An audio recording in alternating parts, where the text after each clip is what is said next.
Blog দেখে যারা যারা আসবা তাদের জন্য ডিসকাউন্ট আছে স্ট্রেটনিংয়ের উপরে বিশেষ করে।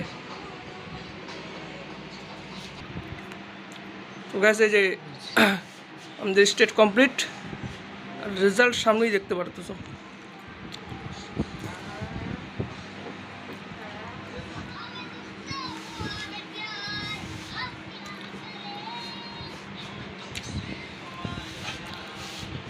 আর এই যে পিছনে ভাই আসছে, ভাই এখন ফেসিয়াল করবে।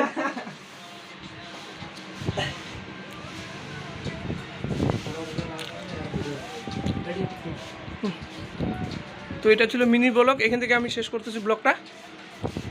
তোমরা কমেন্ট করে জানাও কেমন হচ্ছে ব্লগটা, অবশ্যই অবশ্যই জানাও, কারণ এটা আমার দ্বিতীয় ব্লগ। অ্যাকচুয়ালি ব্লগ তো আমি করি নাই, তো ট্রাই করতেছি সবাই ব্লগ করে, আমিও দেখি পারি কিনা। তো গাইস অবশ্যই জানাও। হ্যাঁ।